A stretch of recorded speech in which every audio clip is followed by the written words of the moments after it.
Alright, so this is a little DIY on how to make a homemade boost tester kit for 2018. Should work on any of the 2.8 liter Colorados or Canyons. The idea I've got going here is I'm going to drill a hole in the top of this PVC. So you'll need a 2-inch PVC cap, a 2 to 2 inch coupler, just a rubber piece. You can either use something like this or a regulator. I'm just going to use the regulator off the air compressor so I can kind of adjust my airflow with this and the regulator.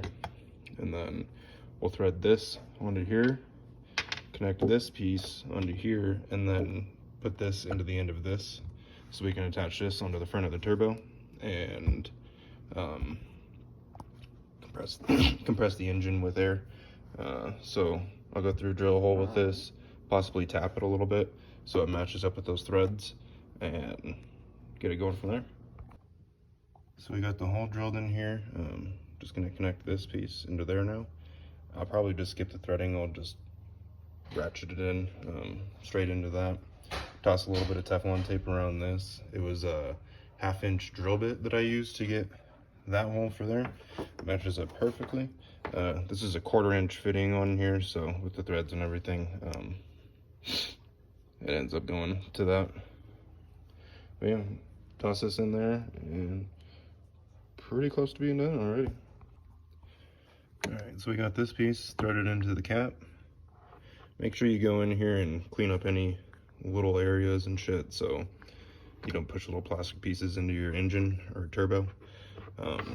So now I'm just going to connect this end onto this guy and connect our air chuck fitting onto here, and we're pretty much done. Alright, that's everything put together like that now. So I got this put onto here, chuck on the other side, this threaded into our plastic piece. Then I'll just slip this guy over the top and then connect this onto the turbo on the other side.